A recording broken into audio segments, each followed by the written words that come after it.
Quinta corsa, discreti 3 anni al via.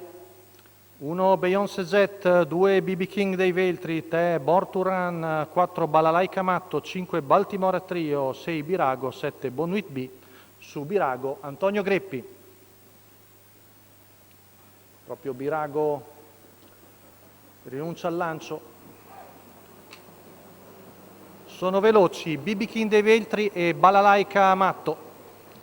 Cerca di sfondare l'allieva di Massimo Trevellin con di fuori Baltimora Trio che cerca posto secondo. Intanto c'è l'errore di Beyoncé Jet. Numero 1 Beyoncé Jet. Seconda posizione per BB King dei Veltri, mentre ora Marco Stefani potrebbe accodarsi terzo dopo un lancio veramente veemente in 14 secco. Avanza Borturan che però non riesce a non far accodare Baltimora Trio. La quinta posizione per Bonwit B, viene fuori 29-6, 15-6 il secondo parziale, ora ha rallentato un po'. Massimo Travellini sulchi alla figlia di Ideale Luis che conduce, ora si forma una fila indiana. Ci sembra Bonwit B a accennare a spostare al largo, intanto viene ancora un 16-9, 46,5 per i primi 600 metri. Passaggio davanti alle tribune, avanza decisa Bonwit B.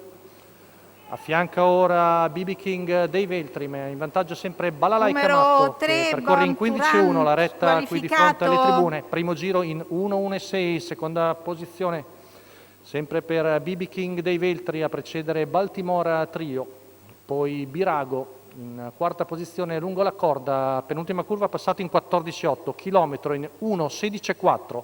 Balalaika Matto alla prese con Bonwit B, poi BB King dei Veltri seconda alla corda davanti a Baltimora Trio e Birago che sposta al largo, retta di là percorsa in 14-1, si fa sul serio, Balalaika Matto sempre in vantaggio su Bonwit B, BB King dei Veltri seconda alla corda, ci prova Birago dalle retrovie che trova un mezzo anticipo da parte di Baltimora Trio, siamo a 200 metri dalla conclusione, ultima curva passata in 15-1, retta d'arrivo. Cerca lo stacco, Balalaika Matto, si butta di dentro, BB King dei Veltri, Balalaika Matto contro BB King dei Veltri e sul palo BB King dei Veltri viene a battere Balalaika Matto, mentre per il terzo finisce bene anche Baltimora Trio, 29-6 a chiudere, 14,5 la retta d'arrivo per BB King dei Veltri, Roberto Andreghetti, il training di Claudio Ferri e Vito Denunzio, per la scuderia Marodà di Roberto Michelotto vengono a battere proprio Balalaika Matto con Massimo Trevellin. Rivediamo la retta d'arrivo con BB King dei Veltri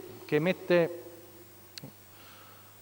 quasi una mezza lunghezza davanti alla femmina che comunque ha corso bene al comando e viene a vincere alla Quinta di Bologna.